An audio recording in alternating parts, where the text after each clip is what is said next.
Hello guys, mga kabeshi. Welcome to Florence, Italy.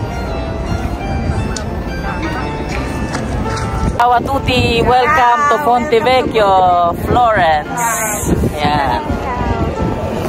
Hello mga kabeshi and welcome back again sa ating channel. So for today's video, tara at samahan nyo ako i-explore itong Florence, Italy. Of course, with my family. Winter Travel Vlog 2024. So after Christmas mga kabeshi, let's go to travel to Florence. So ayan, binigyan ko si ate at saka si Tia and Senyor Fulvio ng gift. Travel going to Florence for a day. So we're currently here in Rome Termini Railway Station. And then ayan, aalis na ang ating treno o ang ating train, Italo Express. So it's about 1 hour and 30 minutes lang ang ating travel from Rome going to Florence. So express train siya. And you can buy your ticket mga kabeshi through online or application by Italo. And you can download on your Android or also iPhone. O kung hindi naman mga kabeshi, you can buy on the station of Termini and directly to the Italo services. So but I suggested you buy online so walang hassle ang travel ninyo. So just sit down and relax mga kabeshi and enjoy the video. Venezia Mestre, Venezia Santa Lucia. Vi ricordiamo che a bordo è vietato fumare, sigarette elettroniche incluse. Andiamo. Please be domestic luggage compartment or on the overhead bins.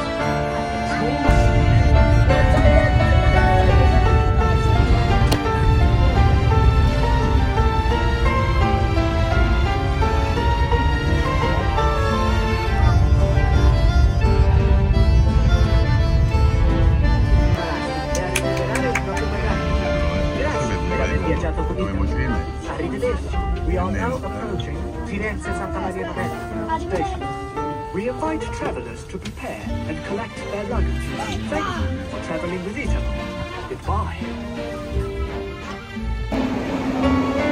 Ayan, welcome to Florence. So finally mga kabeshi, dito na tayo sa Florence train station. Ayan. So the first thing we need to do is going out sa station and then kailangan nating bumili ng ticket for the bus going to Piazzale Michelangelo. So ang ating first tour stop ay ang Piazzale Michelangelo. So wala nga palang tinda ng ticket sa tabaki shop. So ang ginawa na lang namin, so as you can see ngayon, it's all modern na kahit sa Rome, Italy. So you can use your ATM cards mga kabeshi para magbit sa bus or sa train or kahit sa tram. So it will cost lang mga €1 one ride ang inyong ticket. And then of course marireceive nyo ang notification sa inyong mga cellphone pag ginamit nyo ang inyong credit cards na pwede nyong ipakita pag kinontrol kayo ng control ng mga buses or ng tram. Dahil mga kabeshi, ating iwasan ng hassle, ang hindi paggamit ng tickets ay may multa or fine na nagkakahalagang €50 to €60 like sa Rome. But of course, hindi namin alam kung magkano ang multa dito sa Florence. Kaya palagi kayong mag-iingat at gagamit kayo ng yung ticket. So on the way ngayon, papunta tayo at dinadaanan natin ang Ponte Vecchio, ang sikat na tulay dito sa Florence, Italy. One of the famous tourist spot dito sa Florence, ang Ponte Vecchio Bridge. So in a few minutes mga kabeshi, ipapakita ko naman sa inyo ang top view ng Michelangelo Square. So just enjoy the video. Adopo!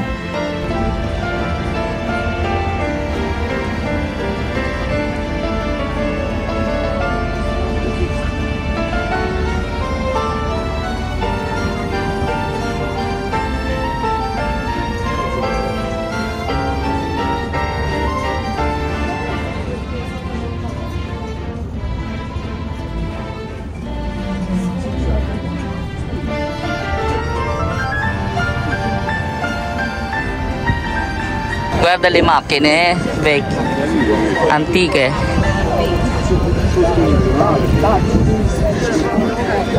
So finally mga kabeshi, we made it here sa Piazzale Michelangelo Square. Eccola. Daming turista. Eccolo, souvenir. Dai, comprati calamite. Ecco, vedi, pieno. Dai, compriamo già adesso così Prende ni una. Ayan. Namimili na mga to ng kanilang souvenir. Ayan, oh. Shopping time. Poi pure qui, ci abbiamo pure qua. Guarda. Ayan. Shopping.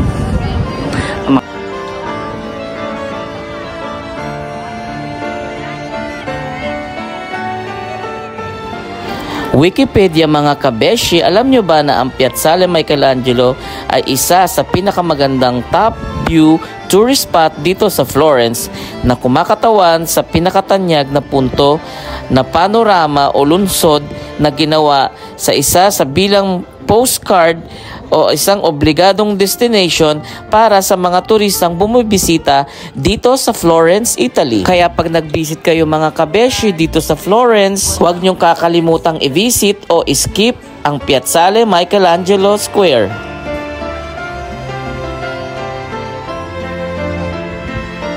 So after mga kabeshi, ayan, so nagutom tayo. So tara at uminom tayo ng hot chocolate o ang mainit na tsokolate dito sa isa sa pinakamagandang bar sa top ng Michelangelo Square. Ang La Loggia Bar Restaurant na ito ay isa sa pinakamaganda at medyo may kamahalan and chic restaurant dito sa Piazzale Michelangelo. So ayan mga kabeshi, nag-order kami ng 4 hot chocolate with cream o ang chocolate calda compana, and then 4 club sandwiches with chicken and egg and salad, and some traditional Italian biscuits dito sa Florence. So, I can rate this mga kabeshi 10 out of 11 kasi masarap naman ang hot chocolate at ang sandwiches nila. So, first thing lang na hindi namin nagustuhan dito sa restaurant na ito ay talagang super expensive kasi umorder kami nitong hot chocolate at saka yung sandwiches. So, it's total of 71 euro na nakakahalagang 4,278 pesos. Sa tingin ko ay talagang super expensive, but it's okay lang mga kabeshi. Ika nga, enjoy our life to the fullest. At isa pang kasabihan, aanhin natin ang damo kung wala na ang kabayo. Ibig sabihin, aanhin natin ang pera kung wala na tayo. Char! Kaya kahit mahal mga kabeshi or expensive, just enjoy our life to the fullest. I-treat nyo ang inyong self dahil maigsi lang ang buhay. So finally mga kabeshi, nakababa na nga pala tayo dito sa Central Historical City of Florence. So second stop natin mga kabeshi dito sa Santa Maria Novella Church. Third stop, finally dito sa Basilica Duomo di Firenze, one of the famous church here in Florence. Sobrang daming tao mga kabeshi, kaya ingat kayo sa mga scammers at mga borseggiatori o ang ibig sabihin sa mga snatcher or pickpockets. Wikipedia mga kabeshi, alam nyo ba ang Cathedral ng Florence ay pwedeng maglaman ng 30,000 person. Ayan, oh, welcome to Firenze. Lamig.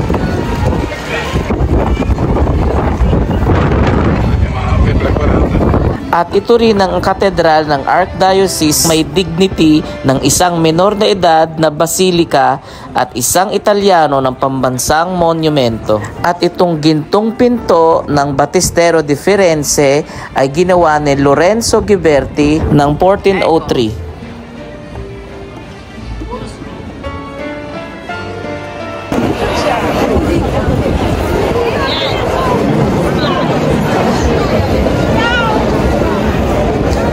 Benvenuti, welcome in Florence. Ayan.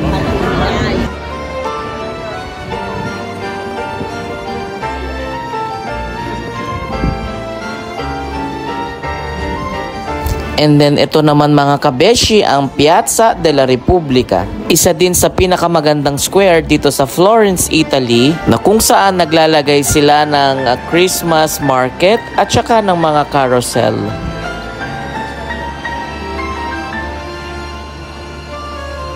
Benvenuti a Palazzo Vecchio. So welcome mga kabeshi dito sa Palazzo Vecchio, isa ding malaking square at sikat dito sa Florence, Italy na merong isang malaking fountain at kung nasaan din ang pinakasikat sa buong mundo na ang David Museum na ginawa na opera ni Michelangelo.